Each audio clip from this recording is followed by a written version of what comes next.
For those of us that don't know, what is RAAC? RAAC is it's RAAC, which is an abbreviation of reinforced autoclaved aerated concrete.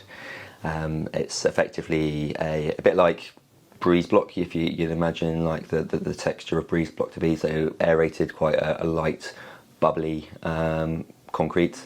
It was used to form into structural planks, which were then used in flat roofs, pitched roofs as well, within the steel frameworks of pitched roofs, floors, walls, and the eaves of properties. So it could have been used in any commercial property, but I've spoken to people recently, engineers, that have identified it in residential properties as well. So it is kind of potentially a very widespread issue.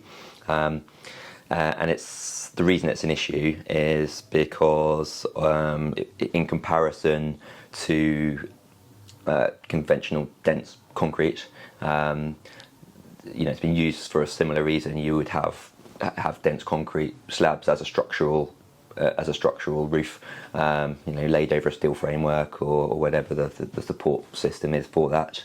But dense concrete has metal rebars through as strengthening, but a key thing with that is it has a much higher tensile strength and compressive strength than RAAC, and also it's waterproof, so you don't get any water ingress if you have a leak on a roof and water gets into contact with the concrete. Then it's not really an issue, because that water can't get into the concrete to the metal rebars and corrode the rebars.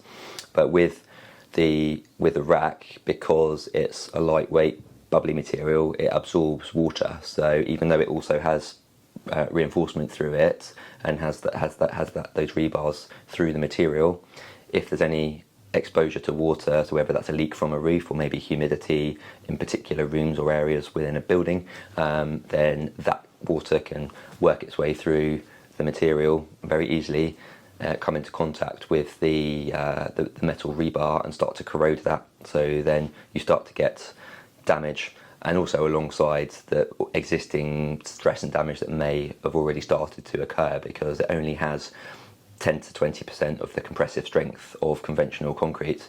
So you combine, already you get sort of some flex and spalling and damage to that material, irrespective of the water ingress and then the corrosion to the rebars. So what they've realised, I think it's that they've known it for quite a while, I think, but the reason that guidance document got written in December is because they whenever it was, they've realised it was an issue, and determines that probably RAAC only has an